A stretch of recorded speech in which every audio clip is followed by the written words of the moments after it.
wabarakatuh. Waalaikumsalam warahmatullahi wabarakatuh. Selamat malam buat sahabat klinik kesehatan Budi Utomo 86, kakak-kakak, adik-adik, dan semua kerabat alumni lintas angkatan SMA 1 Budi Utomo. Yang terhormat Ibu Tine, Ibu guru kesayangan kita nih, yang selalu hadir nih ya untuk acara webinar kita nih. Terima kasih ya Ibu. Ya, kasih alhamdulillah. Terima kasih luar biasa. Ya, diundang terus. Iya. Terus salam sehat buat semuanya, salam semangat. Malam ini kita akan mengikuti webinar klinik kesehatan Budi 86 yang kelima loh ya, yang kelima. Di mana klinik ini insya Allah akan diadakan setiap bulan dengan tema yang berbeda dan narasumbernya dari para dokter alumni SMA 1 Budi Utomo. Insya Allah dengan tema-temanya tentunya dari teman-teman peserta webinar kita semua minta masukan ya. Nah nanti yang paling apa yang terjadi saat ini nih yang paling diminati itu yang nanti kita pilih. Pada webinar kali ini berjudul pencegahan cedera tulang dan otot di usia 50 tahun plus, ya 50 tahun ke atas. Nah, bila ada teman-teman yang memiliki keluhan, rasa sakit, rasa nyeri pada tulang dan otot, dan ingin tahu pencegahan dan obatnya, kita bisa tanyakan pada narasumber kita, yaitu Profesor Dr. Ahmad Fauzi Kamal, SPOT, alumni Budut 89. Dan moderator malam ini Mas Doni Danardono, Budut 86. Dan pranata acara saya Ina, Budut 86. Adapun susunan acara nanti pengantar moderator setelah saya ini ya. Waktunya 5 menit, pemaparan narasumber 90 menit, diskusi tanya jawab 45 menit, kesimpulan 15 menit, lalu ada pengumuman penerima door prize untuk 21 orang. Yang sponsornya disponsori oleh rekan Budut 86, Wiwit, dan Dr. Eta, dan hamba Allah yang tidak mau disebutkan namanya. Demikian, nanti ditutup dengan foto bersama ya teman-teman. Jangan pergi dulu untuk sebagai dokumentasi kita. Oke, silakan Mas Doni, waktu dan tempat saya persilahkan. Terima kasih. Baik, Assalamualaikum warahmatullahi wabarakatuh. Alhamdulillah hari ini kita bisa kembali ya, di acara yang sangat bagus ya. Ini adalah tadi Ina sebagai, saya bilang MC lah, pranata acara. Ina aja ngomongnya susah. MC-nya Ina malam ini. Ya, saya kebagian tugas moderator. Ya, jadi ya bolak-balik aja nanti saya moderator MC, Ina moderator. Gak mungkin saya ngisi orang saya bukan dokter. Iya. Nanti kalau Ina mungkin isi dia SPT. Profesor Ina. Isi SPT. Nah, oke. Ini acaranya adalah ya alhamdulillah Profesor Dr. Ahmad Fauzi Kamal ya. Itu udah bersedia ya mengisi acara berbagi. Profesor Ahmad Fauzi Kamal nggak pernah dengar ya. Iya, tentang pencegahan cedera tulang dan otot usia 50 ya. Karena kan kita semua pasti usianya udah di atas 50 semua kan. Apa yang di bawah 50 tunduk tangan.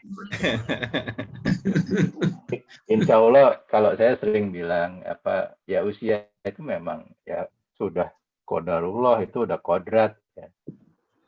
Jadi muda itulah pilihan gitu lah. Ya, jadi tetaplah sehat, tetaplah yakin ya. Jangan lupa kalau Ina ngajak senam tuh langsung berangkat senam. Yeay, terus. Olahraga nanti kita sesekali ya kita bikinlah klinik kesehatan ngumpul di GBK Senayan. Kita jalan Alhamdulillah. Sip, sip. pagi ya. Oke, jadi susunan acaranya ya acaranya tunggal ya. Nanti Prof. Ahmad Fauzi Kamal akan berbagi ke kita semua. Setelah pemaparan nanti akan ada tanya jawab, ada diskusi itu jam 20.30 mungkin nanti menjadi 24.5 lah ya. Tapi kami berikan kebebasan kepada Prof. Ahmad Fauzi untuk teruskan apakah mau open mic atau menjawab pertanyaan lewat chat. Ya. Tapi kalau ada yang mau bertanya lewat chat, monggo tulis saja lewat chat ya. Nanti insya Allah akan kami bacakan. Ya, kalau ada yang mau open mic, silahkan angkat tangan, ya, raise hand. Terus sekarang yang udah raise hand, Pak Dadang Setiawan sudah raise hand. Pertama. Mungkin beliau mau tanya pertama, nanti kita buka open mic. Ya. Oke, nah sebelumnya saya akan bacakan ini CV-nya, ya. CV-nya Prof. Dr. Ahmad Fauzi Kamal, SPOT, K, spesialis ortopedi dan traumatologi. Betul ya, Dok ya? Iya, betul. Kak, itu konsultan ya? Konsultan. Iya. Sama-sama saya konsultan, Dok. Cuma saya konsultan pajak. Ya. Jadi Ahmad Fauzi ini memang beliau lulus dari Budut tahun 89 ya? Ya, betul. Ya, ya itu kalau 89 saya udah lulus dari STAN. Nah, ini beliau memang luar biasa ke Fakultas Kedokteran Universitas Indonesia, kemudian di 2001 sampai 2006 menjalani program pendidikan dokter spesialis ortopedi dan traumatologi PAUI juga, ya, dan banyak lagi prestasi beliau. Dan saat ini beliau adalah Kepala Divisi Onkologi Ortopedi, Departemen Ortopedi dan Traumatologi. Di mana, Dok? Di LSM. Oh ya. Cipto, ya. Karena nggak ada tulisannya nih. yang RSCM. Ya. Oke, untuk mempersingkat waktu dan supaya kita diskusi lebih banyak, silahkan Prof. Ahmad Fauzi untuk memulai bahasannya. Maaf nih, mic-nya semua tolong peserta di off ya, di mute. Host saja mute. Terima kasih Mas Doni, moderator, atau Mbak Ina, dua-duanya moderator barangkali dan MC. Bismillahirrahmanirrahim. Assalamualaikum warahmatullahi wabarakatuh.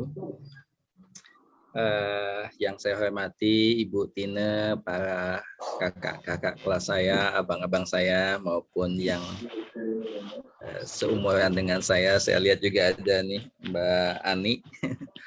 Ya, mungkin juga ada adik dari saya.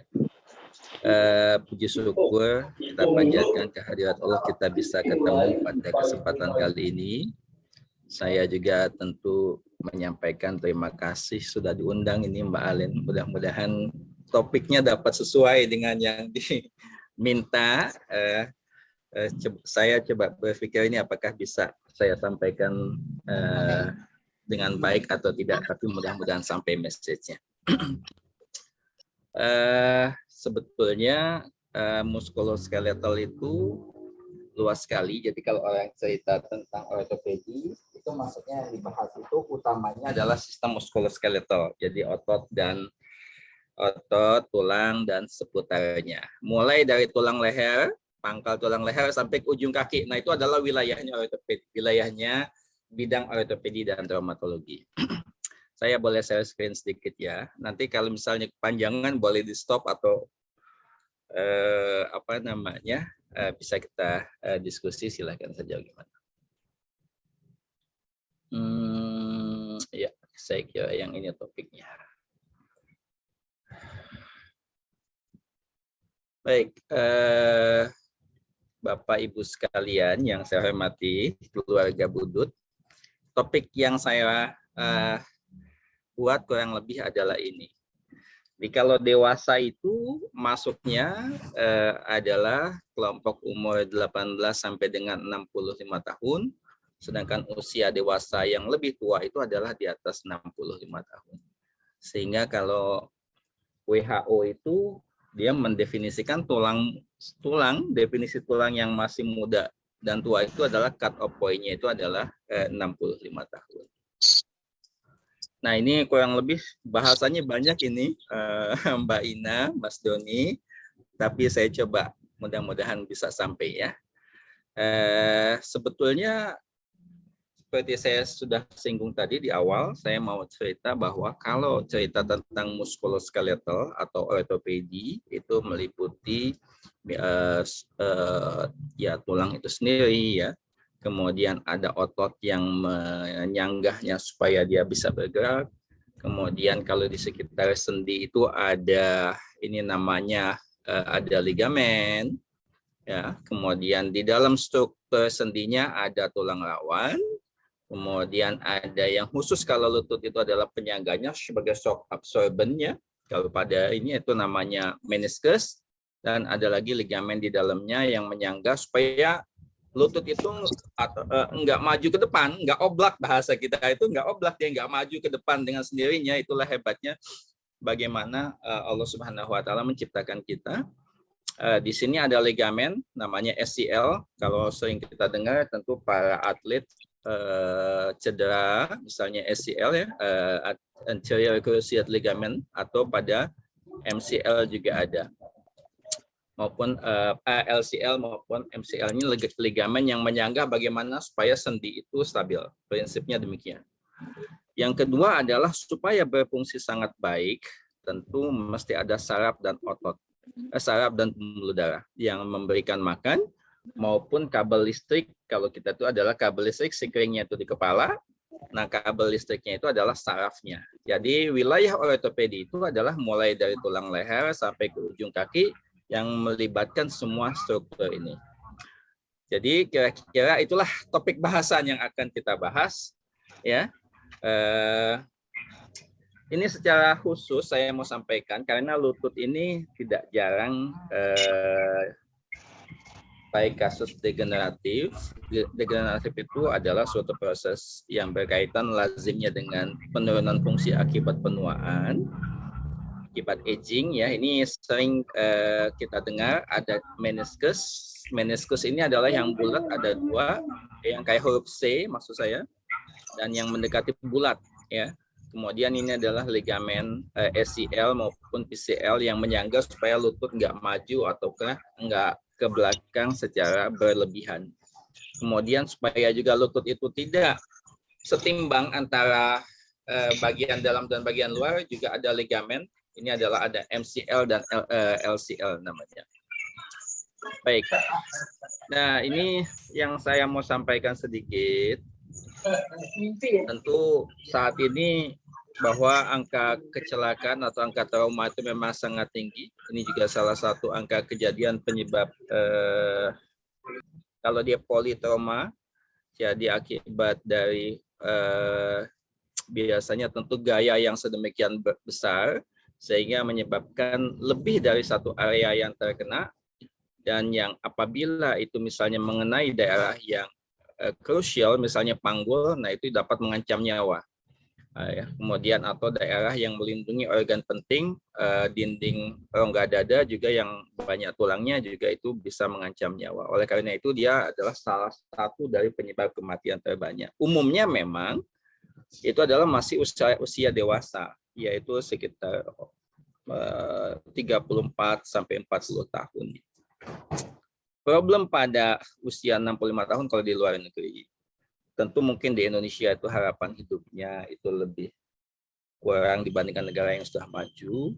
mungkin lebih muda ya. Kata poin ini 65 itu biasanya itu adalah untuk orang yang berada di luar negeri.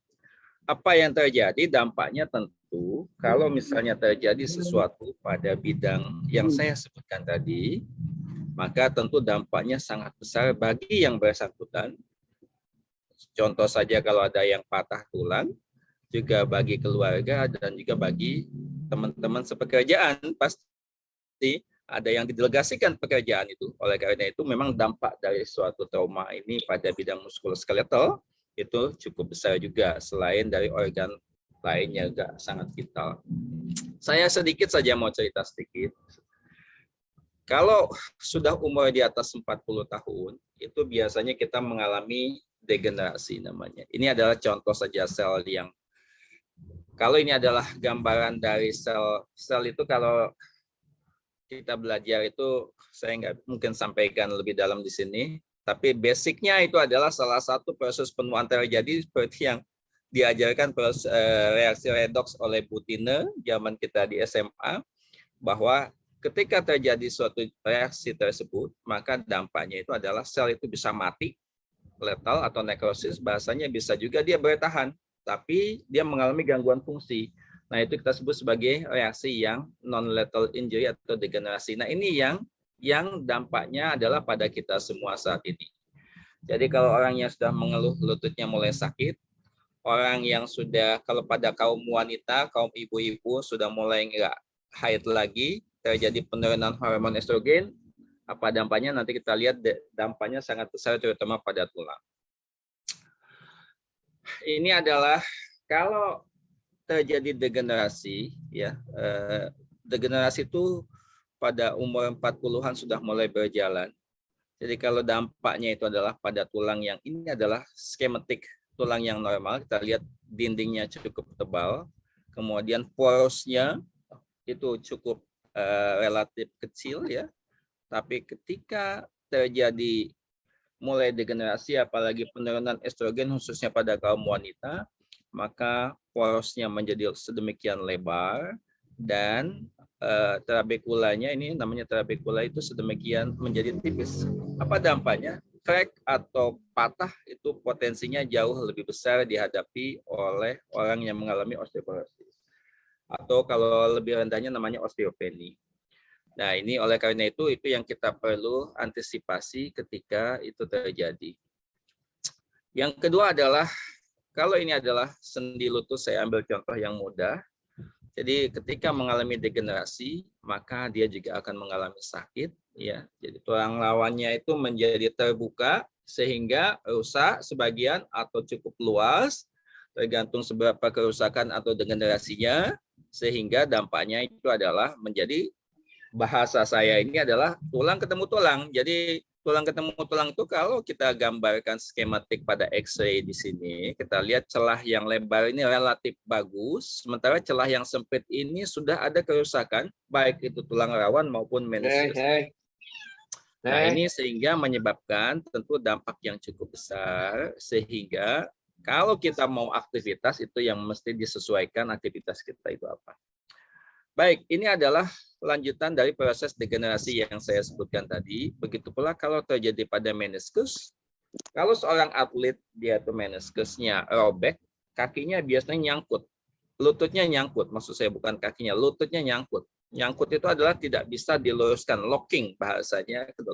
Terjadi locking, knee-nya nggak bisa diluruskan atau tidak bisa dilipat secara penuh karena sakit sekali, terganjal oleh meniskus yang robek.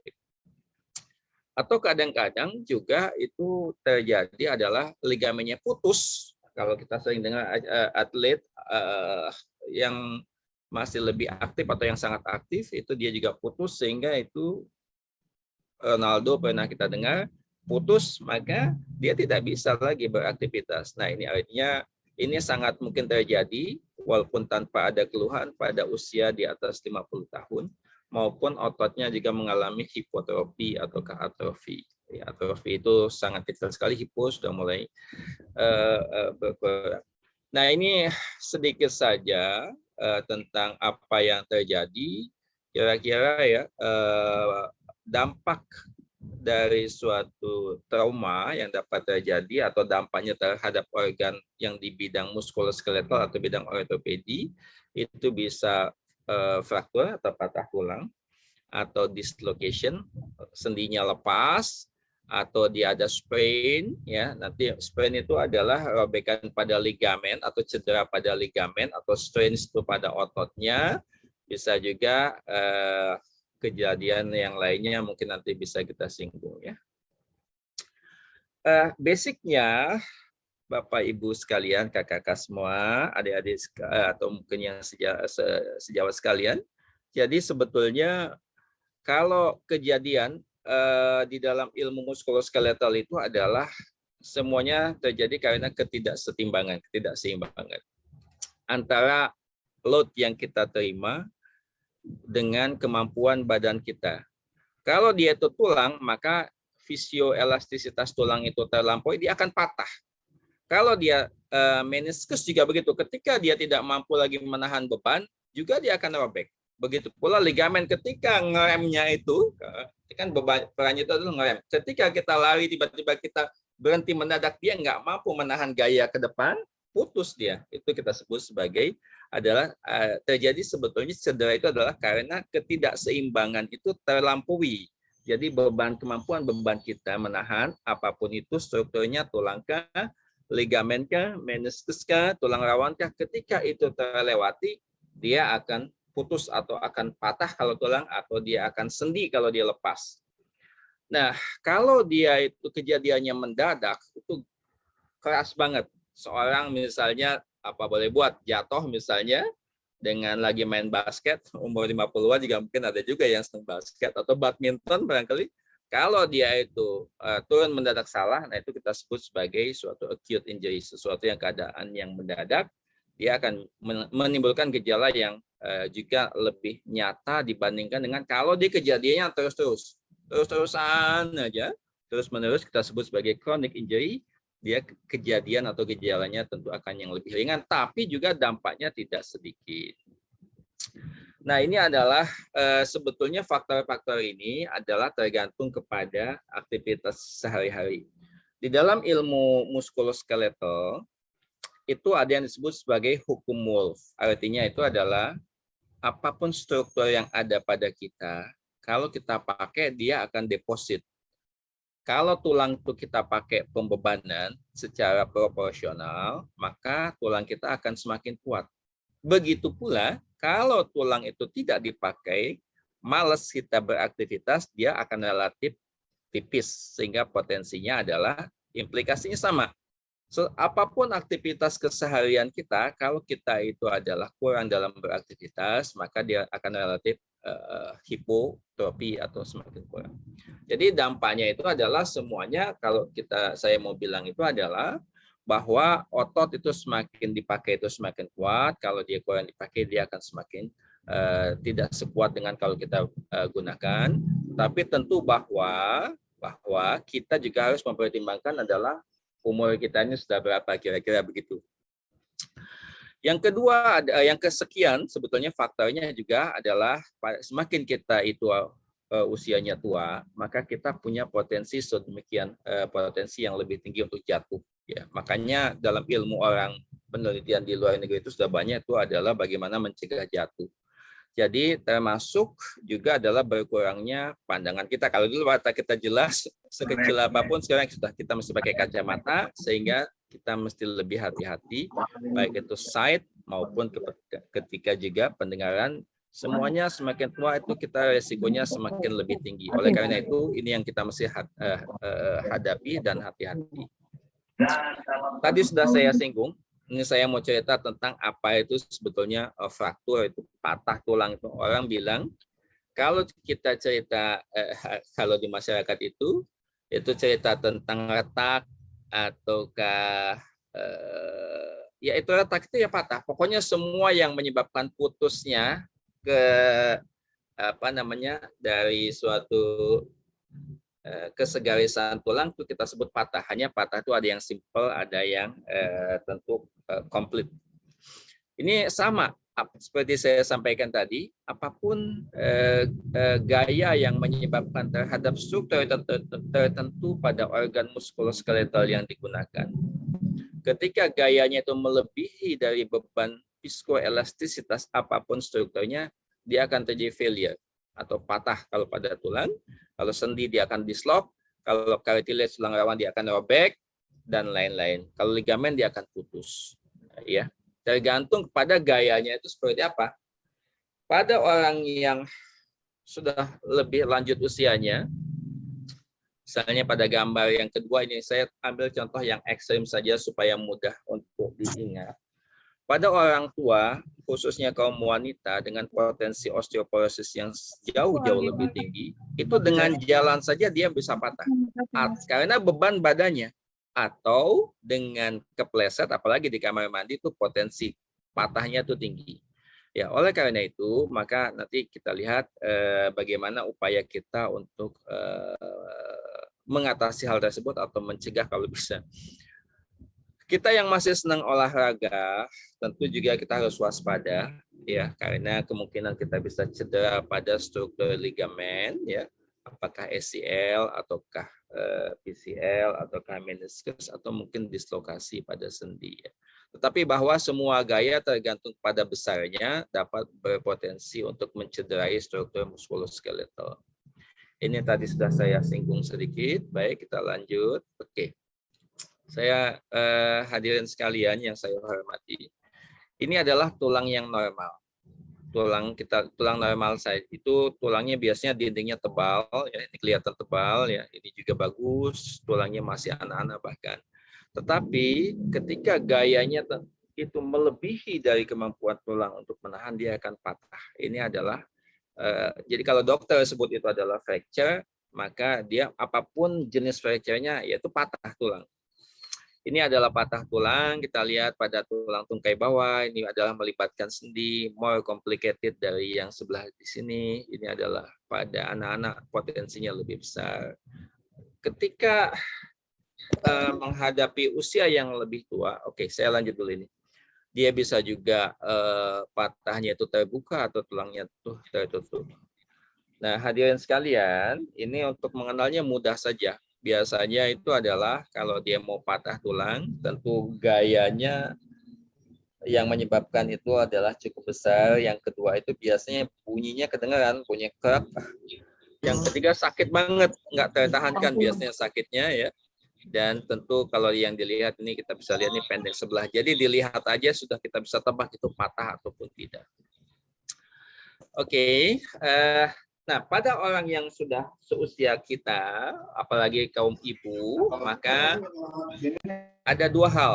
Pertama itu adalah tulangnya yang rapuh sehingga untuk menyebabkan patah itu adalah tidak sebesar gaya yang terjadi pada yang lebih muda. Nah, tulang yang patah karena memang punya kelainan, maka kita sebut itu adalah tulang yang patologis, bahasa kedokterannya, atau tulang yang tidak normal. Maka patah yang terjadi pada tulang yang tidak normal kita sebut sebagai fraktur patologis. Termasuk di dalamnya adalah patah pada tulang yang mengalami osteoporosis. Usia degenerasi juga itu bisa juga dalam menghasilkan suatu tumor tulang yang jinak, itu pun juga punya potensi yang patah. Bisa dimengerti kalau kita lihat ini tulangnya jauh-jauh lebih tipis, maka dia crack-nya akan lebih mudah dibandingkan dengan tulang yang padat. Saya kira itu terlalu mudah sekali buat kita untuk memahaminya. Saya lewat dulu, ini adalah cara pemeriksaan osteoporosis, nanti saja kita diskusi.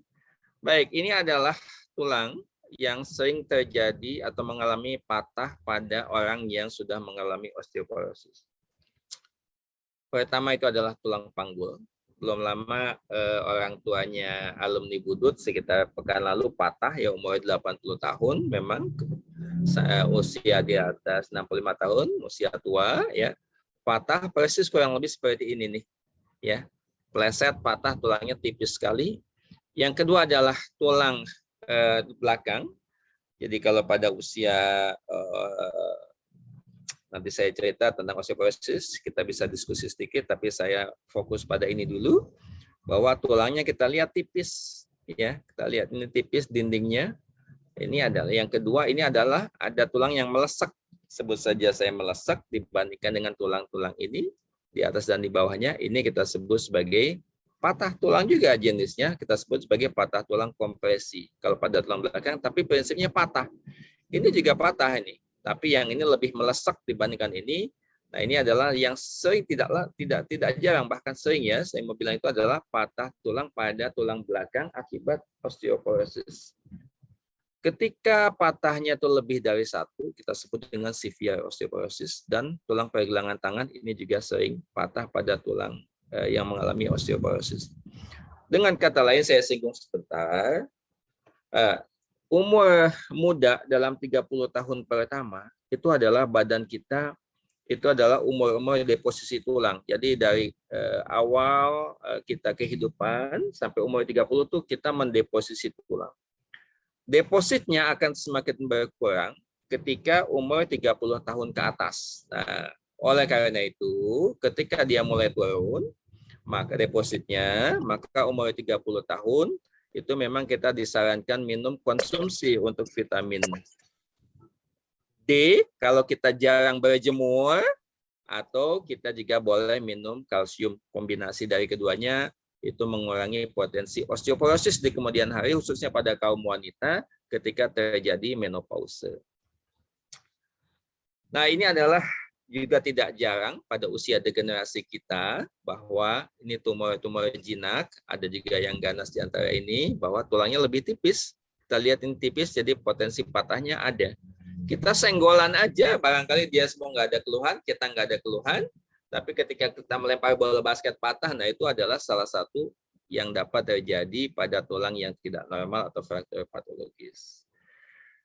Apa yang sering dikerjakan, nah tentu dampaknya sangat besar, hadirin sekalian, kalau sudah patah ya. Oleh karena itu, memang upaya deposit tulang, kemudian melakukan aktivitas yang diperlukan yang proporsional, itu akan menguatkan struktur tulang kita. Nah, ini adalah kalau patah biasanya kita mesti ganti bonggol sendinya, persis seperti orang tua alumni Budut kita beberapa hari lalu. Kalau tulangnya melesak pada tulang belakang biasanya sakit, back pain, nggak bisa aktivitas, sakit sekali ya. Nah, tentu kita harus terapi dengan obat-obatan, ada obat-obatan juga yang diperlukan, atau kalau diperlukan kita kasih semen tulang seperti ini. Kita isi tulangnya supaya dia naik lagi, yang kedua supaya keras ya, jadi bisa lebih cepat segera pulih. Atau kita pasang gips kalau yang pada pergelangan tangan, dan bila diperlukan terpaksa kita operasi. Hadirin sekalian, nah ini adalah sedikit saja saya mau singgung waktu zaman di SMA. Kalau ada yang mesti ditolong segera, intinya pemasangan bidai ilmunya masih kita pakai nih. Kalau ada patah, pasang aja bidai yang panjang, bawa ke rumah sakit, atau sendinya lepas juga boleh dipasang. Saya mau sedikit tentang sendi yang lepas, juga terjadi prinsipnya karena ketidakseimbangan. Oleh karena itu, maka kita mesti menyesuaikan aktivitas olahraga kita. Kecelakaan memang tak terhindarkan, misalnya kalau kita bawa mobil, ada dashboard injury, ini sendi panggulnya lepas, seperti ini, kita lihat aja, tandanya itu mudah sekali dikenali. Posisinya nggak bisa bergerak, yang kedua itu adalah sakit sekali, yang ketiga itu adalah posisinya kita lihat, yang ini adalah normal, yang ini tuh nggak bisa digerak-gerakkan ke kanan ke kiri, tetapi dia mesti fleksi melipat panggulnya atau pahanya ya, karena lebih pendek pasti karena naik ke atas. Ini adalah contoh dislokasi bahu lepas. Dislokasi itu bahasa kita itu mungkin kalau kita itu keseleo, bisa menyebutkan begitu bahasa masyarakatnya, tapi keseleo yang dimaksud dengan dislokasi ini adalah sendinya lepas. Ya, oleh karena itu, hadirin sekalian, maka lihatlah dia itu panjang pendeknya kira-kira sama atau enggak. Kalau sama, dia kurang lebih dia enggak lepas, sendinya masih cukup kuat menahan beban. Tapi kalau dia tuh pendek sebelah, itu pasti kalau enggak patah tuh sendinya lepas. Ini contoh dislokasi bahu, ini adalah contoh lepas bahunya, skematiknya ini adalah yang terjadi pada X-ray-nya, ronsennya. Ya, kita lihat. Kemudian ini adalah dislokasi elbow ya. Jadi bisa terjadi pada terutama pada atlet yang masih aktif. Jadi prinsipnya saya mau sampaikan bahwa dislokasi itu lepas sendi. Mudah juga untuk mengenalnya. ya biasanya traumanya sangat kencang, kecuali pada yang habitual dislocation. Maksudnya kita badminton, itu lepas dan kita udah biasa memasukkannya, itu kita sebut tuh kita udah tahu tuh udah biasa lepas di bahunya. Tapi yang pertama kali itu mesti kesakitan amat luar biasa.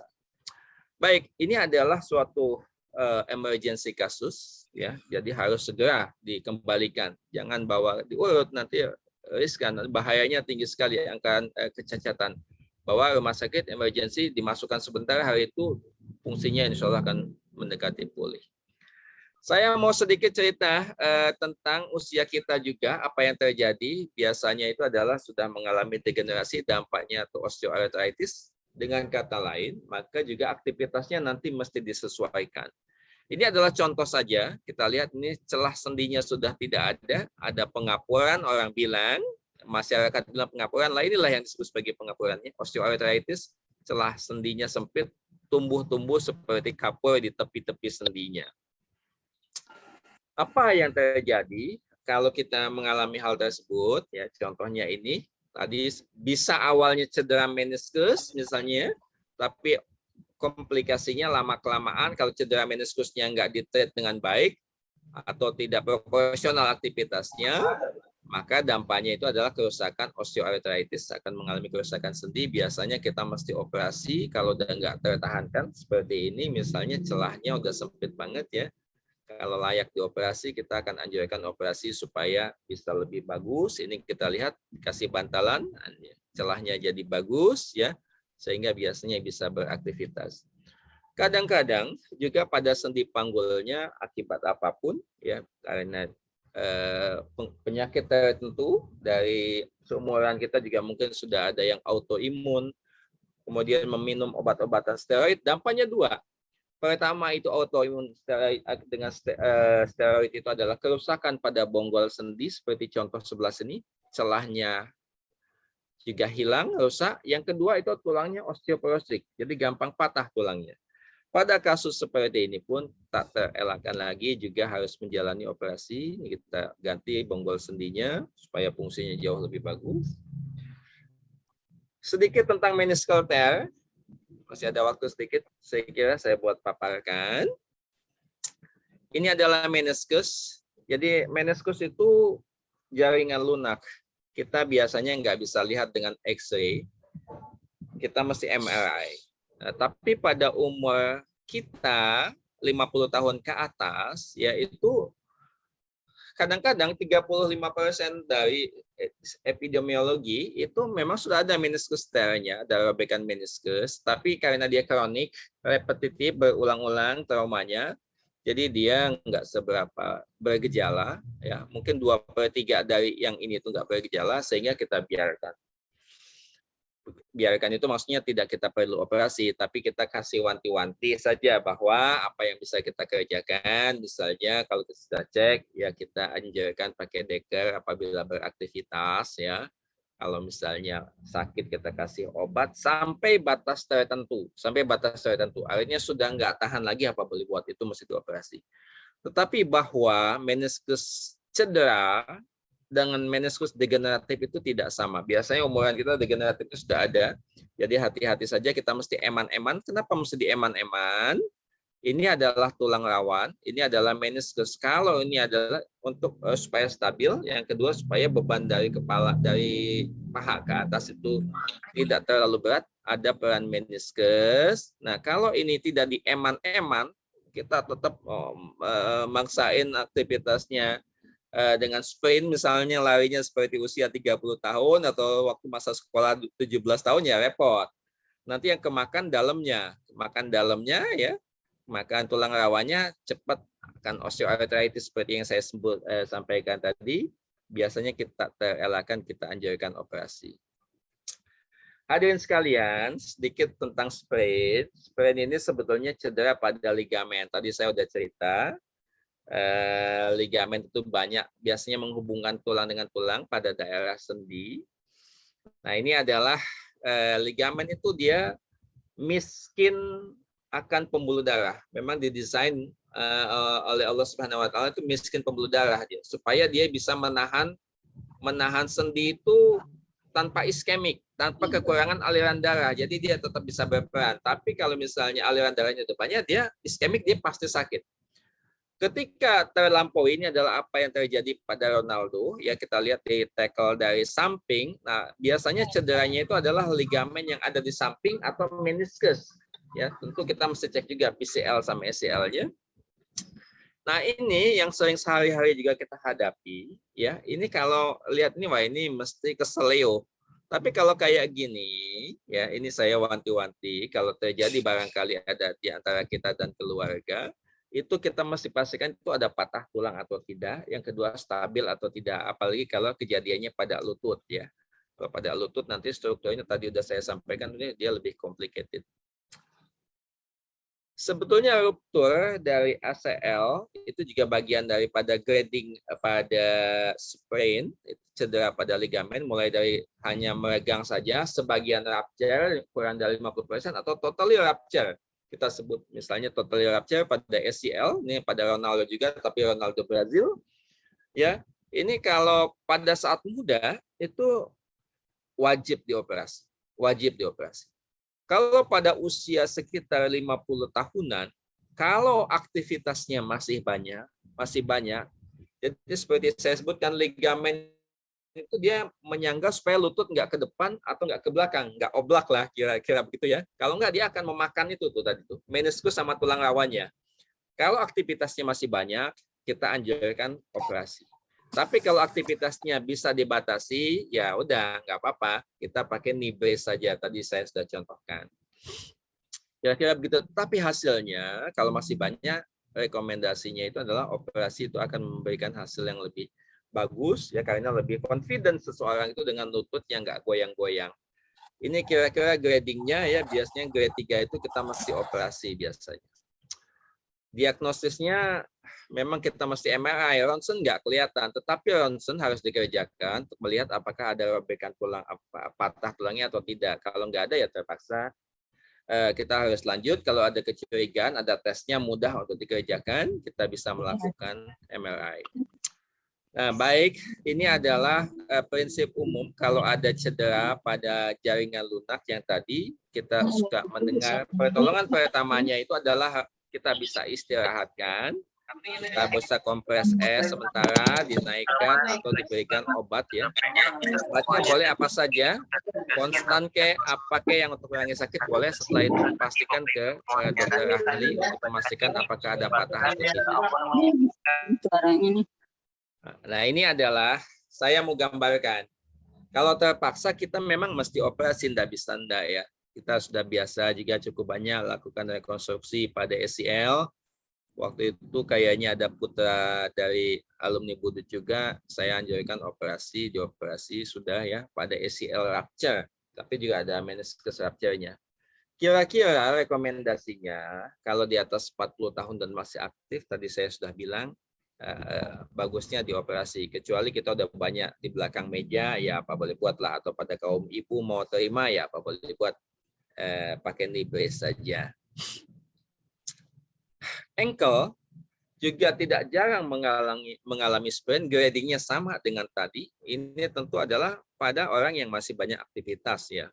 Itu keseleo lah bahasanya ya, tapi mesti dipastikan. Tadi saya udah bilang itu ada memarnya, patah atau tidak tulangnya.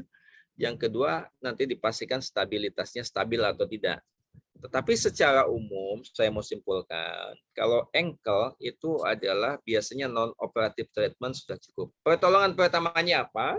Sama dengan tadi, dikasih rise tadi, diistirahatkan sementara, pasang elastik. Kemudian early weight bearing, setelah nyerinya berkurang, latihan exercise perlu. Ya. Biasanya penyembuhannya kalau seperti ini sekitar, tergantung derajatnya, 3 minggu sampai sekitar 55 hari. Ini adalah ya tentu ini juga tidak jarang. Saya mau sampaikan orang yang senang masih badminton, ya ini hati-hati ya untuk terjadinya ruptur pada Achilles tendon atau ya mungkin robekan pada otot. Yang besar biasanya robekan otot itu adalah pada hamstring, pada gastroc ataukah pada daerah di depan ya, quadriceps, otot-otot yang melewati 2 sendi. pemanasan dulu dianjurkan. Ini seringnya terjadi kata orang yang ahli, itu adalah salah satu faktornya itu adalah kurang pemanasan, ini gampang robek pada otot ini. Ya. Yang kedua, tidak mengukur kemampuan, ya, tidak mengukur kemampuan kita ini sudah umur berapa kira-kira itu. Nah, yang tidak jarang juga ini adalah Achilles tendon rupture. Kalau ini mesti dioperasi pada umumnya, walaupun dia bisa juga kalau dia itu dekat tanpa operasi, tapi umumnya kita mesti operasi. Ini juga tidak jarang bicepnya putus, ya. Biasanya kita anjurkan juga kalau dia degeneratif, mungkin perlahan-lahan tergantung kepada aktivitas, tapi bisa juga kita pertimbangkan pembedahan. Hadirin sekalian, ini sebetulnya yang saya singgung tadi, ya, tentang jenis-jenis strain apa yang terjadi. Tetapi sekali lagi strain pada umumnya itu dapat sembuh dengan non-operative treatment, dengan pengobatan biasa. Ya, tetapi bahwa ini akan menyebabkan gangguan sementara, yes, karena itu kita juga mesti proporsional. Jadi sebagai summary, ya, mungkin nanti kita bisa diskusi bahwa usia kita ini sudah mengalami gangguan fungsi setidaknya, tidak seperti pada usia kita yang lebih muda, bahwa tulang itu akan lebih tipis. Oleh karena itu dari sekarang buat yang tidak bisa berjemur, ya memang mesti minum vitamin D setiap hari. Tapi buat yang masih menyempatkan berjemurlah sekitar 15 menit setiap hari supaya vitamin D3 aktif yang ada di badan kita, ditambah kalsium minum setidaknya sehari itu 1000 mg, ya. Setidaknya ya 2 tablet, ya, supaya kita harapkan mudah-mudahan kita tidak mudah patah pada usia-usia kita. Kemudian pada tulang rawan, hati-hati, ini sudah lazim nih osteoarthritis karena degenerasi. Jadi usianya aktivitasnya masih boleh-boleh, ya, tapi disesuaikan apakah sepedahan, apakah renang, apakah jalan santai saja boleh. Harus dipakai. Prinsipnya harus dipakai supaya enggak stiffness dan tulangnya supaya depos masih cukup tebal. Kalau ada cedera pada meniscus, umumnya kalau nggak ada keluhan kita nggak apa-apa. Tapi kalau ada keluhan locking, datang aja ke ortopedi supaya nanti dilakukan review apakah perlu dibuang sedikit atau di repair. SCL tadi sudah saya singgung dan ini adalah otot. Jadi kalau kata orang, katanya sehat itu apa? Meliputi semua aspek, apakah itu fisik, apakah rohani, ataukah psikososial. Ini juga saya kira maka salah satu poin kalau di dalam penelitian orang bahwa encourage untuk aspek psikososial di jurnal-jurnal itu kalau kita dengar itu adalah sangat ditekankan. Oleh karena itu apalagi kalau misalnya di dalam kita yang muslim apalagi itu juga sudah dianjurkan untuk penenangan jiwa dengan baik. Salah satunya juga itu katanya yoga adalah salah satu treatment juga, ya. Oke, kemudian fisiknya nanti saya akan contohkan apa di table. Kemudian juga kita tetap harus beraktivitas untuk menyesuaikan bahwa atau mencegah kerusakan lebih lanjut pada degenerasi. Ini adalah contoh dari guideline-nya untuk seorang yang usia 18 sampai dengan 65 tahun, yang sebelah kanan ini di atas 65 tahun. Jadi katanya kita tetap dianjurkan untuk tetap beraktivitas, hanya menyesuaikan saja, kemudian rekomendasinya itu setidaknya ya sekitar 1 minggu ini katanya dianjurkan itu adalah bisa beraktivitas selama sekitar 150 menit, ya 2,5 jam. Silakan aja diatur, mau setiap 30 menit, pokoknya ritmenya diatur, kalau enggak segitu ya. Kalau misalnya seusia yang masih memungkinkan 1 jam silahkan, atau mau setengah jam sekali silahkan. Aktivitasnya apa? Menyesuaikan seperti yang saya bilang tadi, weight bearingnya tetap mesti ada.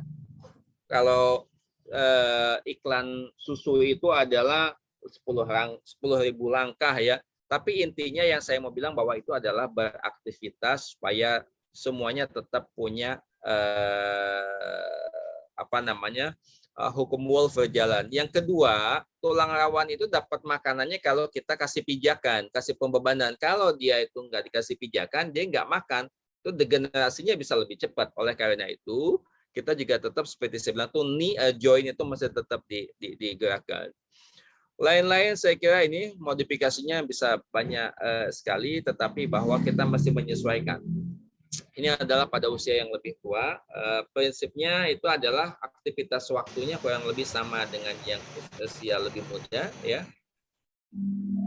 Ini adalah mungkin kita sebagian besar aktivitas kita seperti ini, yang di belakang meja senang dengan komputernya, yang saya nggak tahu dari alumni kita masih ada yang angkat-angkat beban atau tidak, tapi salah angkat beban, misalnya kita degeneratif pada tulang belakang, masih bungkuk, padahal yang diperlukan itu menahan beban lutut.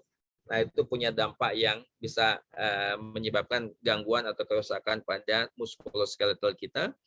Barangkali gambar ini, dan ini adalah sesuatu yang lazim nih kita, artinya kalau dia itu adalah aktivitas fisiknya kurang, dampaknya seperti yang saya sampaikan tadi. Kadang-kadang ini juga terus-terusan, ini saya nggak tahu nih teknisi barangkali, ini kalau dia itu menerima getaran yang simultan itu akan repetitif trauma, sehingga dampaknya tentu pada tulang, lengan atau tangan, itu nanti apa degeneratif osteoarthritis atau mungkin degenerasinya pada ligamen atau pada daerah carpal tunnel syndrome, penyempitan dan lain-lain. Ini adalah rekomendasi banyak sekali yang bisa kita lakukan untuk memperbaiki pada usia kita untuk bidang muskuloskeletal. Ya, jadi contohnya tadi yang saya wanti-wanti, misalnya angkat berat itu harus hati-hati ya. Sementara yang kedua juga bahwa beban statik pada otot kita diam saja juga akan menyebabkan nanti pembebanannya terus-menerus, atau kalau kita juga banyak diamnya menyebabkan pada hipotrofi atau atrofi. Saya kira itu, sisanya mungkin kita bisa diskusi Mbak Ina atau siapa namanya Mas Doni, barangkali akan ada yang diklarifikasi. Kalau saya terburu-buru mohon maaf. Di sini ada Mas Ika juga kelihatannya ya. Mas Ika, Dr. Ika bisa menambahkan apabila saya ada yang keliru atau salah. Kami kembalikan kepada Mas Doni atau Mbak Ina, silahkan. Terima kasih Prof. Ahmad Fauzi. Ya, baik. Ini ada sudah banyak nih pertanyaan. Ya. Oh, banyak. Banyak. Ini saya tampilkan ya. Silahkan, silahkan.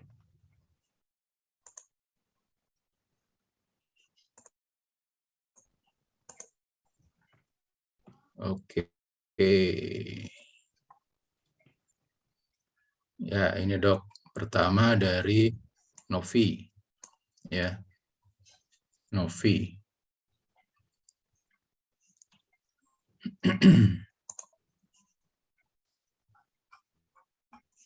Sebentar.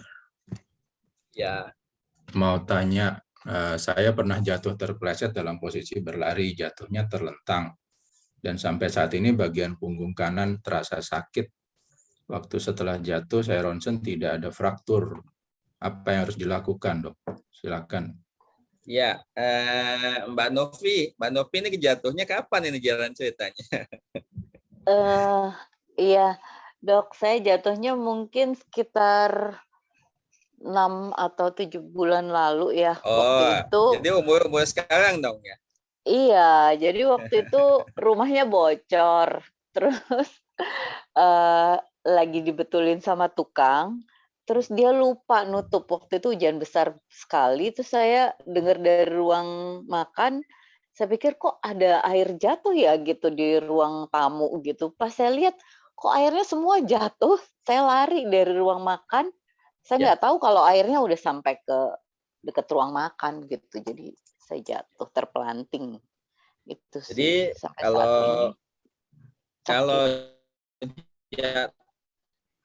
kalau jatuhnya celentang itu kalau dia mau patah, kalau besar banget misalnya ya gayanya itu mungkin iga dapat terjadi. Tetapi kalau jatuhnya itu adalah jatuh indirect, nah tadi saya singgung indirect, misalnya begini, seseorang jatuh dari anak tangga ke-5 posisi berdiri, itu kan yang numpu pertama misalnya atau dari ketinggian yang lebih tinggi itu adalah tumit. Tapi yang patah itu tulang belakang, itu kita sebut indirect.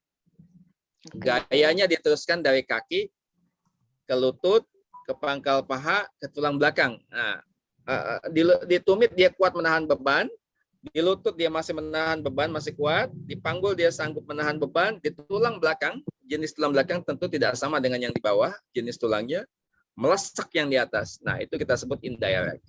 Kalau jatuhnya itu celentang tapi langsung patah, misalnya iganya, itu kita sebut gayanya direct. Kita terima. Gayanya pasti lebih besar dibandingkan dengan indirect.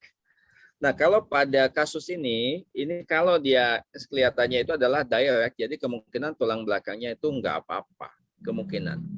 Ya. Tetapi iga kalau mau patah, dia mungkin iga yang patah.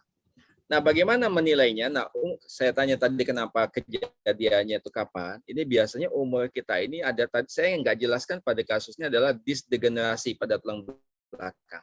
Itu saya nggak jelaskan. Waktunya nggak cukup sudah pasti. Yang kedua itu adalah yang dapat terjadi adalah osteoarthritis pada tulang belakang. Jadi yang pertama itu adalah kemungkinan ada disdegenerasi. Jadi kita sudah ada ketidakseimbangan. Diskus itu adalah bantalan antara ruas tulang belakang dari satu ke satunya. Nah, itu kemungkinan sudah ada pendesakan dia ke daerah depan, ke sumsum tulang belakangnya, atau pada daerah sendi-sendi di antara tulang belakangnya. Nah, saya kira itu kalau dari X-ray-nya tidak ada apa-apa. Tetapi mungkin nanti kapan-kapan kita bisa review, Mbak Novi. Kalau mau datang ke saya boleh. Nanti X-ray-nya dibawa aja. Nanti kita review apakah dari tulangnya ataukah dari lainnya. Mungkin itu. Tapi sementara kalau sakit boleh pakai apa saja. Boleh pakai salon pastel atau boleh Panadol dan lain-lain. Nah, tetapi sedikit lagi Mbak Novi, itu juga mungkin karena umuran segini, saya sarankan minum kalsium sudah dimulai. Kalsium D itu boleh ya, Dok? Boleh. Boleh dong. Oke. Iya. Saya kalau boleh langsung saya mau konsul juga gitu. Jadi praktek Prof itu kapan gitu? Boleh saya tahu? Kalau di LSM Kencana tuh saya biasanya saya fokus di LSM Kencana itu hari Rabu. Datang aja alumni Budut. Iya, atau udah kalau mau di biasa Keramat juga boleh. Keramat saya suka datang, tapi nanti WA saya dulu kalau di Keramat atau di Pelni saya relatif jarang, tapi kalau di Cipto hampir selalu saya ada. Nanti boleh, siap. Terima kasih, Prof. Saya nanti boleh minta nomor WA-nya ya, Dok? Boleh. Ada sama Mbak Alen. Oke. Saya tendon saya pernah putus juga sih, Dok. Waktu itu emang basket, terus saya tabrakan sama anak 92 sih, gitu. Jadi, tapi saya nggak operasi. Pada waktu itu disuruh operasi, saya kayaknya nggak mau gitu. Jadi saya di terapi aja, terus sama pakai arm sling ya, sama disuntik. Nanti kita review sekalian. Ya, siap. Ya, terima kasih, Dok. Assalamualaikum. Sama-sama, Mbak Novi. Terima kasih, Dr. Fauzi. Yang berikutnya dari Erda Hatmaka.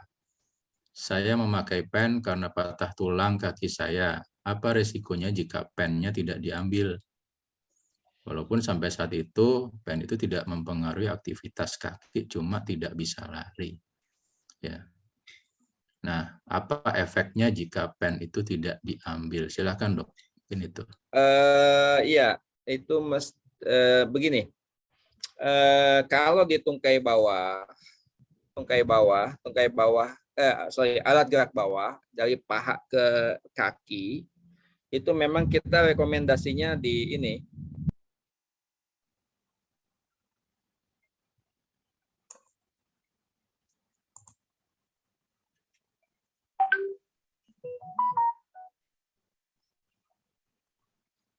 Oh, suaranya hilang ya? Iya. Jadi maaf tadi saya matikan sebentar. Baik. Jadi kalau tungkai bawah, ekstremitas bawah, alat gerak bawah dari panggul jadi paha ke kaki, biasanya kita rekomendasikan diangkat. Kenapa? Yang pertama tentu bergantung pada jenis pen, tetapi kalau dia pennya itu berupa plate itu biasanya adanya di samping tulang.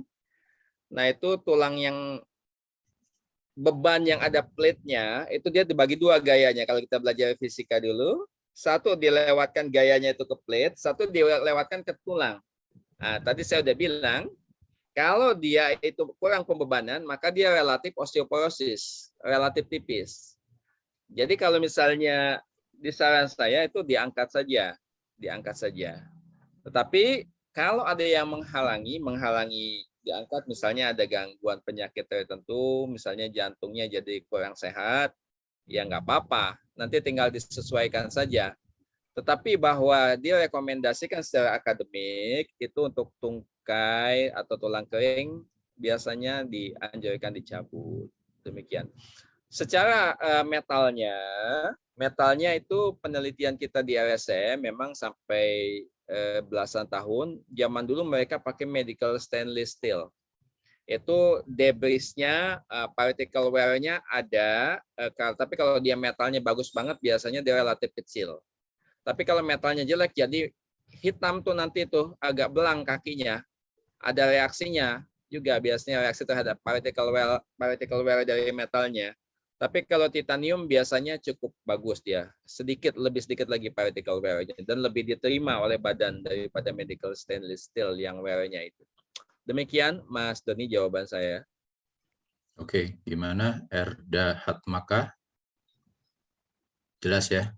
Ya, Nanti kalau belum jelas silahkan present Makasih aja. banyak Mas Doni. Pak Yo, Dokter. kasih. Baik. Nah, kemudian hikmah. Dok, saya kena HNP di lumbal 4 dan 5. Rencana mau tindakan endoskopi. Bagaimana menurut dokter? Tapi kenapa dengkul saya yang kiri sekarang sakit kalau tekuk sehingga nggak bisa jongkok dan duduk di bawah? Apa ini karena HNP? Silakan, Dok. Ya, ini Mbak Hikmah ini angkatan berapa ini? 86. 86, Dok. Baik. Jadi 86 artinya ya pertama itu bisa ada dua-duanya kelainannya. Jadi seperti saya sampaikan tadi, biasanya degenerasi sudah muncul pada umur 40-an. Jadi apalagi kalau mohon maaf ini biasanya kaum ibu ini umur 50-an juga berat badannya suka nambahnya banyak ini biasanya. Iya benar Dok, gara-gara ini juga sih sekarang nih WFH nih terus-terusan jadi kayaknya kebanyakan duduk. Saya kenanya nih pas kebanyakan duduk kayaknya Dok. Kan kerja kadang-kadang di rumah bisa sampai jam 9 malam, malah jamnya tuh lebih dari di kantor biasa sih Dok. Ya, biasanya umur segini itu berat badannya tuh nambah. Jadi dampaknya kalau nambah itu beban ke lututnya juga berat. Iya, betul. Yang kedua, HNP juga tetap berjalan. Jadi kemungkinan bisa ada dua-duanya. Makanya kita mesti review dua-duanya. Jadi HNP-nya mesti kita lihat. Yang kedua itu adalah lututnya juga mesti kita lihat. HNP itu dia di samping tulang belakang itu dia keluar saraf. Ya, saraf. Jadi seperti saya bilang kabelnya itu, securingnya itu ada di otak sama di sumsum tulang belakang.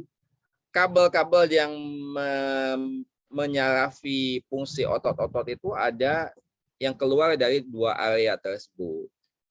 Kalau kabel listriknya yang dari pinggang L3, L4, misalnya itu dia itu yang buat khusus lutut itu, dia juga terdesak oleh HNP, maka lututnya juga bisa sakit. Itu namanya kita sebut sebagai radiating pain, nyeri yang menjalar ke arah lutut. Maka pada kasus tersebut, kalau kita koreksi lututnya, pinggangnya nggak dikoreksi, dia akan tetap sakit.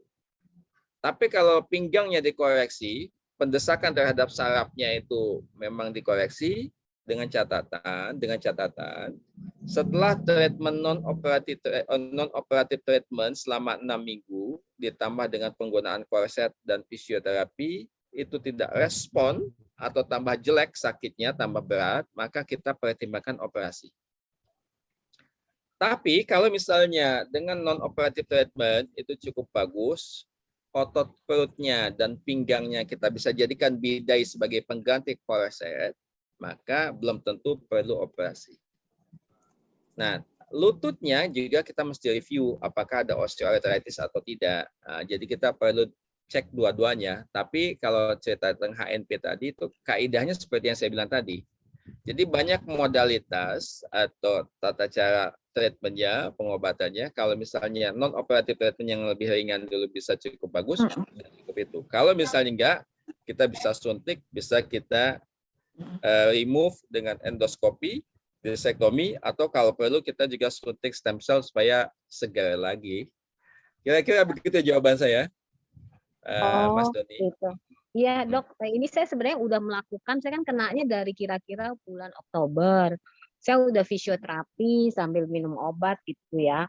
Terus sempat enakan, terus ya sakit lagi, terus makanya akhirnya saya terakhir ke klinik nyeri, terus baru saya berobat sama dokter saraf. Nah itu dia pasti, karena saya udah MRI juga sih. Nah itu memang dianjurkan untuk di endoskopi. Cuman saya terus terang aja sih agak takut juga sih dok, itu efeknya apa ya dok ya? Ya, kalau biasanya kalau ya kita cerita efek yang jelek dulu ya. Kalau yang bagus biasanya kita nggak ceritakan. Yang jelek itu ya kalau nomor satu dia nggak sembuh, recurrent sembuh lagi, atau misalnya sarafnya kesenggol, ya bisa aja itu ada gangguan fungsi sementara, ya gangguan fungsi sementara. Tapi kalau dia metodenya itu adalah mikrodisektomi, itu minimal invasif bahasanya, itu sayatannya kecil sekali, itu seperti pakai loop, biasanya aman. Efek jeleknya itu relatif sedikit kalau dengan mikrodisektomi ya. Tapi kemungkinan kambuhnya tetap masih ada. Kira-kira begitulah. Nah, oleh karena itu memang kita yang penting itu adalah memastikan bahwa itu sebagai penyebabnya. Jangan sampai nanti kita treatment atau misalnya dengan perlu pembedahan, tapi karena bukan itu sebagai penyebab nyeri, jadi akan muncul kembali nyerinya. Kira-kira begitu. Baik, Mah. Iya, makasih ya dok. Sama-sama. Oke, ya baik, kita lanjut ya. Sebelumnya ini karena keterbatasan waktu mungkin juga nggak bisa semua, tapi pertanyaan-pertanyaan ini akan saya kirimkan ke Prof. Fauzi ya untuk dijawab. Baik, selanjutnya dari Heri Sugiarto. Heri Sugiarto ini Budut 86, domisili di Jogja. Ya. Heri, saya hanya punya kaki kiri sebagai penyangga atau berjalan plus naik kendaraan bermotor karena kaki sebelah kanan amputasi sejengkal di bawah dengkul. Yang mau saya tanyakan, kaki kiri saya sering pegal karena kalau ke kamar mandi saya kan copot kaki palsu. Ya, silakan dok. Iya, memang salah satu hal yang dapat terjadi itu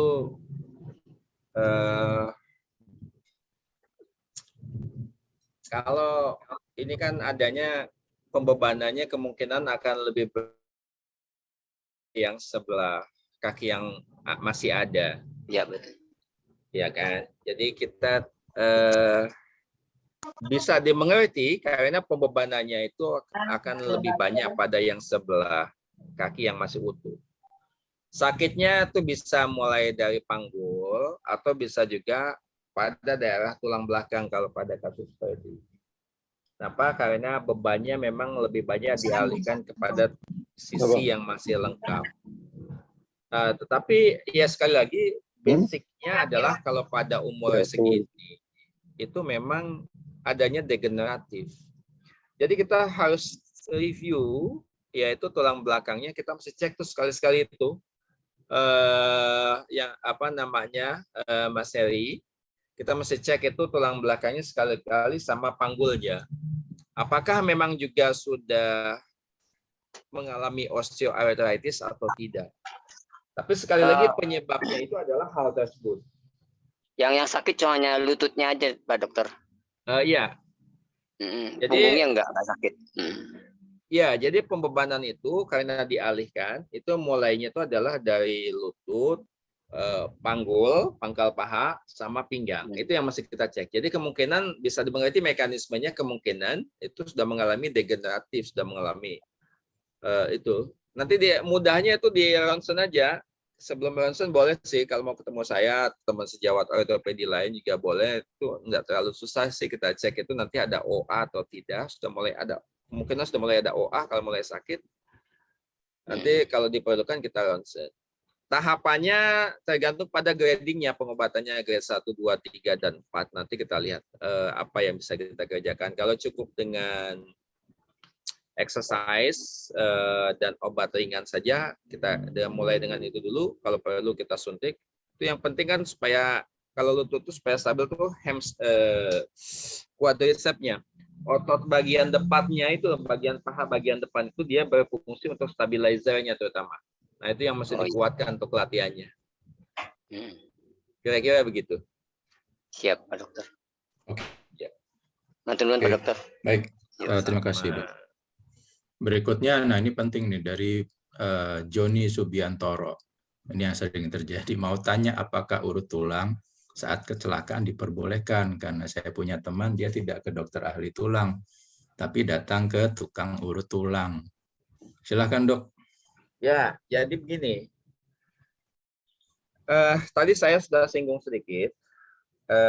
Grading patah tulang itu ada mulai dari retak saja, simpel saja patahnya, maksudnya sampai dia completely putus ya, completely putus. Dan yang kalau komplit putus, pada tulang-tulang dengan otot yang tebal, misalnya otot paha, itu dia pasti shorteningnya, pemendekannya itu cukup banyak, bisa 2 cm atau mungkin 3 cm ya. Tapi kalau pada tulang di daerah betis itu kadang-kadang bukan kadang-kadang itu kan bagian depan itu kan tipis ya, di bawah kulit kurang lebih setengah sentimeter dari kulit itu sudah sampai tulang. Beda dengan tulang paha depan dan belakangnya itu otot dikelilingi oleh otot yang tebal.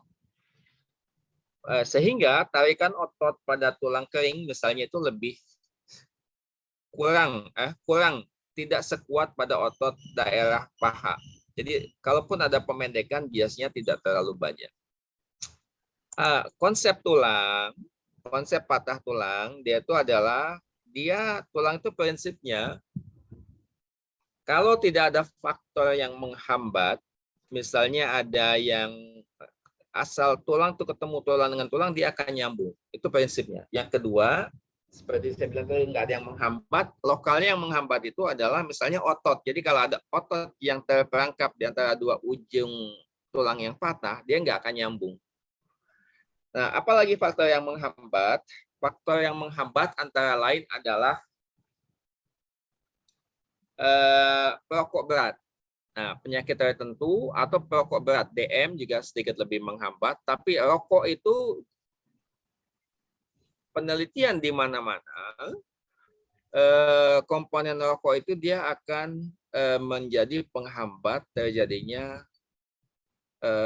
aktivitas dari sel-sel osteoblast namanya yang menghasilkan matriks untuk penyembuhan patah tulang. Kalau tulang ketemu tulang biasanya nempel, tetapi yang tidak mampu dilakukan oleh tukang urut adalah nomor 1, membedakan apakah itu sendi keluar atau tidak. Yang kedua adalah patahnya itu dia tidak mampu koreksi panjangnya. Nah, jadi kalaupun pada otot yang tipis pada tungkai bawah misalnya, dia itu asal ditempel. Nah, prinsipnya kalau ortopedi itu adalah ketika tulang itu ketika proses penyembuhan yang bagus, dia nggak boleh diganggu. Sehingga, tadi saya sudah contohkan itu bagaimana pasang bida yang benar. Itu prinsipnya. Jadi kalau ada patah tulang pada tungkai yang di bawah lutut, maka yang masih diimobilisasi atau diistirahatkan itu adalah sendi lutut dan sendi ankle. Supaya penyembuhannya tidak terganggu. Nah, kalau tukang urut, biasanya dia hanya pasang bidainya itu adalah pada daerah yang patahnya itu saja. Sehingga dia tidak adekuat, tidak cukup adekuat ya, tidak layak untuk mengimobilisasi dari patah tulangnya, sehingga dampaknya non union, tidak nyambung, atau kalaupun nyambung dia pendek sebelah atau muter.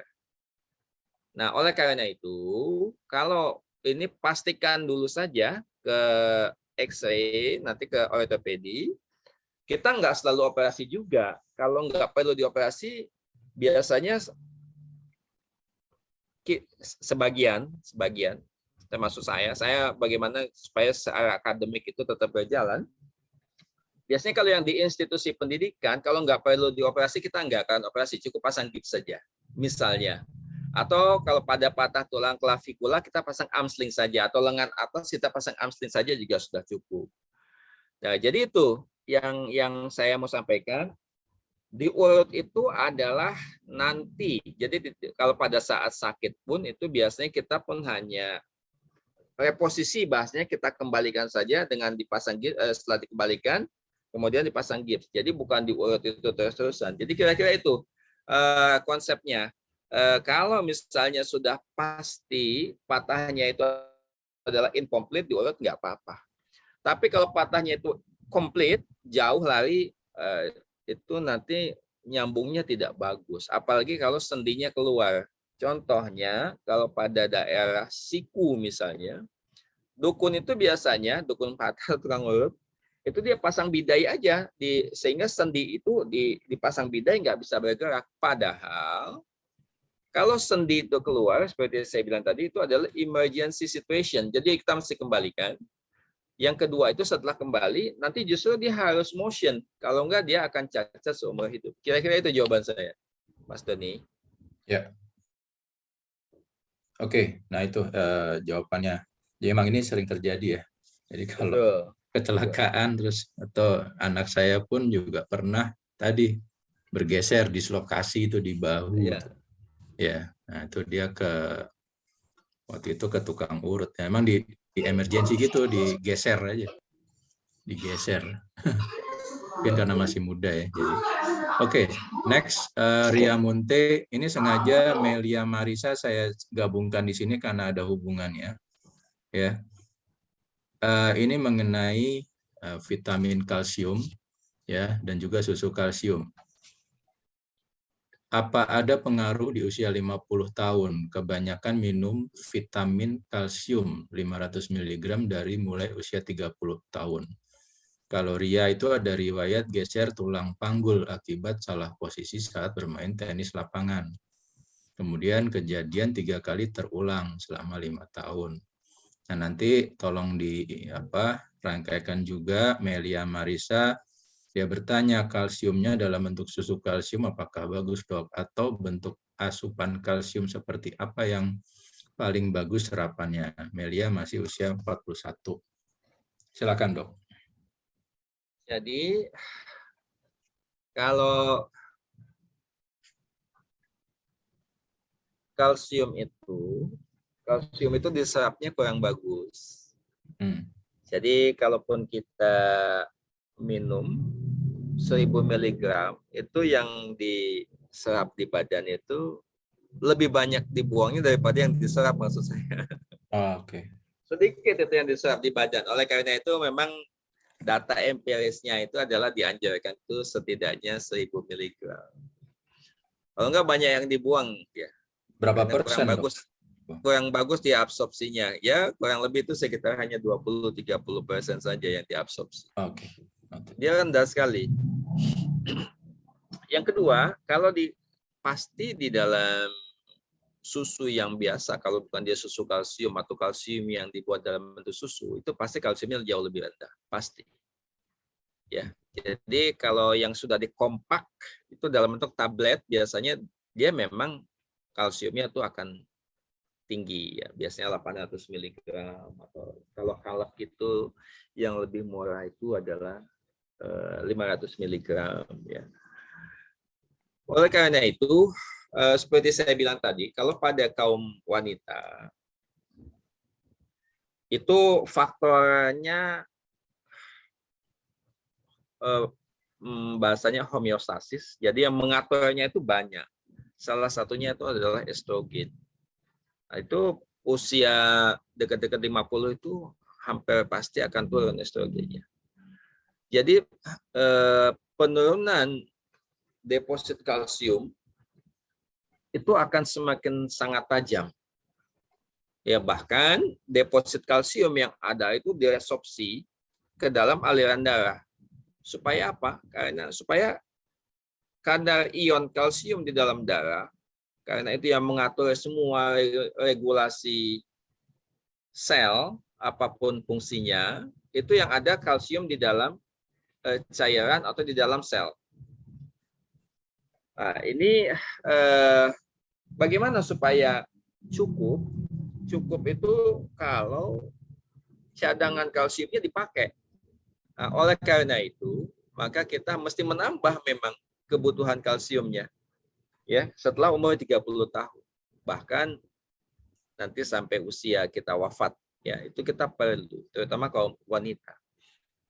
Kalau juga nanti apalagi kalau misalnya jarang makan ikan atau nggak senang makan yang banyak makanan yang banyak kalsiumnya. Nah, yang kedua itu adalah dislokasi itu memang bisa berulang, terutama dislokasi bahu. Dislokasi panggul itu kadang-kadang berulang juga ya kalau sudah habitual ya. Nah, kalau sudah habitual itu panggul ataukah bahu itu harus hati-hati, terutama panggul ya. Kenapa? Karena panggul itu adalah sendi yang mendapatkan pembebanan berat itu ya. Pembebanan berat dari panggul, tulang belakang, isi organ dan kepala. Sehingga dampaknya adalah bisa kalau tidak dihemat-hemat ini, tidak dihemat-hemat, maka nanti osteoartritis nanti. Yang nggak stabil, osteoartritis. Ya tadi pengapuran nanti panggulnya. Jadi perlu dihemat-hemat. Ya, aktivitasnya disesuaikan ya. Hati-hati dengan posisi tertentu. Posisi yang dapat atau berpotensi untuk menyebabkan lepasnya sendi panggul. Ini kemungkinan sendi panggulnya ini dislokasi ke belakang, ke leher belakang. Yang kedua mungkin ada instabilitas dari penyanggahnya, namanya labrum, bibirnya itu labrum. Nah itu mungkin ada robekan. Nah tapi karena usia segini jadi nggak seberapa sakit. Tetapi posisinya tetap harus hati-hati. Posisinya itu apa? Nah, posisi yang potensi itu adalah kalau dia kebentur saat kita duduk seperti mengendarai mobil. Jadi hati-hati, maksud saya ngerem mendadak misalnya, lututnya kebentur dia lepas nanti, kira-kira begitu. Jadi posisinya itu adalah posisi fleksi bahasa saya itu, lipat pahanya itu, paha melipat itu potensi lepas. Oke, jadi kemudian pertanyaan berikutnya, jadi kalsium di dalam cairan, di dalam susu itu boleh diminum, tetapi biasanya kurang adekuat, kurang cukup ya. Nah, jadi kalau bisa tablet saja murah. Kalau mau dibarengin susu ya tidak tidak salah juga, silahkan saja. Mungkin satu tablet dengan susu, satu gelas susu mungkin 200 mg barangkali itu. Nanti dicek aja masing-masing susu satu gelas itu berapa miligram di dalam susunya. Kemudian olahraganya, nah itu yang memang mesti dilatih, disesuaikan. Jogging santai boleh sekali. Itu adalah untuk melatih otot. Yang kedua itu adalah untuk melatih supaya tulang rawannya juga dapat makan. Dan tentu tulangnya yang mendapatkan pembebanan jadi cukup padat. Pada penelitian hewan beberapa masa lalu ya, sekitar 10 tahun lalu barangkali, itu diuji nih, tikus disuruh berenang. Disuruh berenang dibandingkan dengan tikus yang tanpa berenang ya. Itu yang berenang pun cukup padat juga tulangnya. Jadi artinya walaupun tidak mendapatkan pembebanan tetapi diaktifkan, itu juga akan deposit tulang terjadi. Akan mengalami deposit tulang. Saya kira begitu. Ini 2 pertanyaan ya, Mas Doni dari Mbak Ria sama Mbak Melisa ya. Ya, karena berkaitan ya, hampir sama. Baik lah. Nah, Ria Munte raise hand, Dok. Silakan Ria untuk bertanya langsung. Oke, makasih. Dok, untuk masalah saya ini memang sejak kejadian 3 kali terulang selama 5 tahun dari umur 30 sampai 35 saya berhenti untuk bermain tenis secara permainan. Nah, untuk sekarang ini apakah saya harus hindari ya, Dok, olahraga seperti itu? Harus yang ringan-ringan atau bagaimana, Dok? Iya, betul. Jadi itu kita mesti sesuaikan. Apalagi kalau ini sudah 3 kali mengalami dislokasi ya. Itu harus dihemat-hemat bahasa saya tadi. Ya, supaya setidaknya kalau bisa tidak ganti sendi panggul sampai 65 tahun kan bagus ya. Ya, Dok. Jadi kalau bisa itu posisi yang potensi seperti saya bilang, posisi yang potensi potensi untuk jadi lepasnya sendi panggul itu lututnya fleksi, panggulnya fleksi, jadi lipat seperti orang duduk lah ya. Duduk, yang kedua itu panggulnya juga dirapatkan. Jadi aktivitas yang hati-hati, pertama apalagi kalau jatuh, jaga keseimbangan, jangan sampai jatuh dengkulnya, lututnya membentur lantai, itu potensi lepas. Oh iya. Nah, itu maksud saya. Tetapi kalau tidak ada impact, tidak ada dampak seperti itu, ya tentu kalau main tenis kan dia impactnya lebih besar ya. Jadi jogging santai saja atau sepedahan atau sepeda statis ataukah renang boleh Mbak Lia. Itu saya kira lebih safe.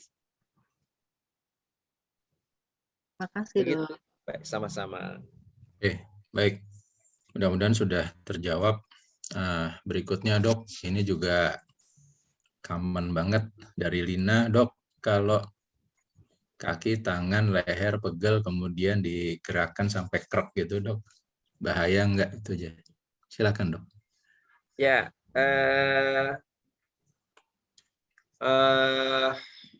kalau tulangnya sehat enggak bahaya. Enggak bahaya. Jangka panjang gimana Dok?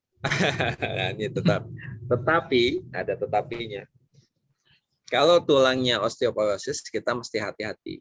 Saya sampaikan tadi, kalau tulangnya kita mau ngecek osteoporosis atau tidak, tadi saya lewatin ya, saya lewati sengaja. Itu kita cek BMD namanya, bone mineral density. Itu dicek, saya enggak tahu ya apakah itu BPJS itu bisa terima atau tidak, tapi kayaknya sih sampai saat ini belum ya. Tapi itu perlu dicek sekali-sekali, apalagi sakit pinggang, sering sakit pinggang, atau sudah menopause ya, dekat-dekat 55 tahun, itu bolehlah dicek sebagai data dasar apakah ada osteoporosis atau tidak, ada osteopenia atau tidak. Yang kedua, kalau osteoporosis berat itu begitu bisa patah tulangnya, maksud saya begitu. Yang ketiga, kalau sekali-sekali sih enggak apa-apa. Tapi kalau terus-terusan rutin banget, dia repetitive trauma bahasanya, seperti saya bilang tadi. Repetitive trauma. Itu nanti kan tuh yang digerak-gerakkan, yang bunyi kan ligamen aja. Ligamen tadi dia merangsang untuk, karena ligamennya itu kan tidak seloncer pada seusia muda. Jadi tarikan ligamennya merangsang untuk terjadinya osteofit, pengapuran nanti, kira-kira begitu. Ya, tapi kalau dia kenceng, itu dia makanya kalau tukang cukur saya nggak mau tuh leher saya itu habis dipangkas kemudian dipijat. Stop, saya bilang stop, jangan. Lepas nantinya atau nyangkut repot nanti, dia nggak bisa ngontrol tenaganya, kira-kira begitu. Jadi tetap harus waspada, hati-hati. Sekali-sekali sih nggak apa-apa, tapi kalau leher hati-hati. Kalau sama tukang cukur ini ya buat yang bapak-bapak tentunya. Kalau lengan, kalau repetitif trauma sekali-sekali nggak apa-apa, tapi kalau sering tentu punya potensi dengan OA, dia merangsang lebih OA lagi. Demikian Mas Doni. Oke. Ya, terima kasih. Mudah-mudahan menjawab. Dan berikutnya ini masalah saraf kejepit, nanti di bawah juga ada. Jadi cukup satu aja. Dokter mau tanya, apakah saraf kejepit berdampak pada kelumpuhan? Ya. Saraf kejepit itu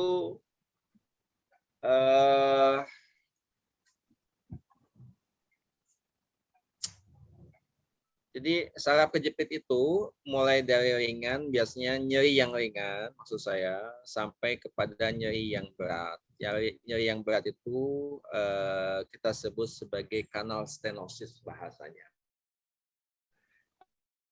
Desakan saja atau mungkin ringan, pegel atau menjalar, tapi kalau kanal stenosis sampai kanal stenosis misalnya, itu dia semakin dipakai atau dipakai beberapa saat saja tuh sakit banget.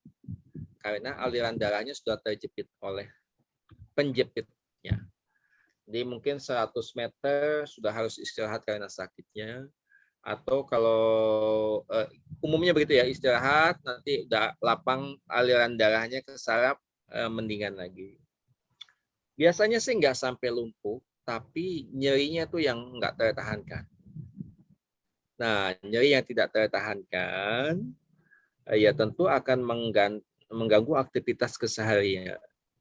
Jadi, derajat nyeri itu kalau udah sering kita dengar dari 0 sampai 10 ya, itu kira-kira sedang itu udah mulai mengganggu, itu sekitar 4 sampai 5. Kalau 7 ke atas tuh severe itu nggak ngapa-ngapain aja sakit. Kalau ada dicetuskan itu biasanya ringan. Jadi kalau sudah mengganggu dengan aktivitas itu sebaiknya dikasih obat-obatan dulu, fisioterapi. Kalau nggak respon memang mesti sampai surgical intervention itu dipertimbangkan. Seperti penjelasan saya tadi, siapa ya yang tadi tanya itu, kita biasanya ada tahapan pengobatan. Kalau memang sangat terpaksa udah nggak tertahankan, kita pertimbangkan dilakukan surgical intervention. Tapi kalau sampai lumpuh, dalam betul-betul lumpuh, biasanya enggak. Karena biasanya itu sakitnya tak tertahankan dulu sampai menyebabkan yang lebih berat. Demikian jawaban saya. Oke, makasih Dok. Nah, Nur Aini, mudah-mudahan itu sudah terjawab jelas ya. Ini pertanyaan berikutnya, Joni Subiantoro. Dia nanya lagi, istri saya ada benjolan tulang di sisi jempol kaki kiri kanan. Karena apa, Dok? Apakah bisa dioperasi? Silakan, Dok. Apa pertanyaannya? Istri saya ada benjolan tulang di sisi jempol kaki kiri kanan. Nah, apa ya? Apakah bisa dioperasi? Seperti union gitu loh, dokter. Oh, ya, bunion ya. Iya. Bunion maksudnya? Iya, betul, dok. Ah, ya. Kalau bunion itu terjadi karena ibu jarinya, ini terutama terjadi pada wanita, terutama kaum ibu-ibu nih.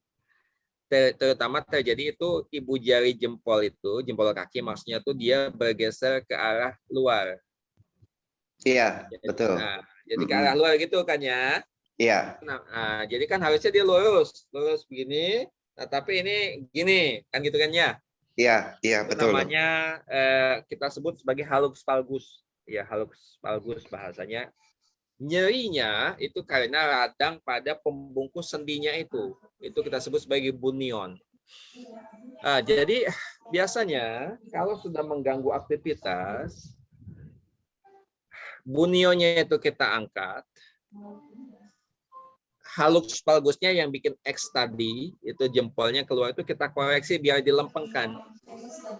Diluruskan, dikoreksi. Itu jadi nampak bagus juga nanti. Jadi selain kepada bunionnya kita harapkan hilang, yang kedua dikoreksi, nanti bisa secara kosmetiknya juga tampak lebih bagus. Jadi kalau seandainya masih sudah mengganggu sekali, itu bagusnya memang dikoreksi aja, Bang Joni. Oh iya dok. Dikoreksi aja. Koreksinya insya Allah sih nggak terlalu susah. Kalau di siapa saja biasanya sih boleh orthopedic surgeon. Kalau mau di RSM juga bisa. Kita juga ada divisi foot and ankle. Nanti bisa insya Allah bisa dikoreksi. Insya Allah bagus hasilnya. Kalau pakai sepatu, apakah yang depannya itu harus yang lebar aja gitu? Iya betul. Kalau sempit justru nanti dia tambah X lagi nih.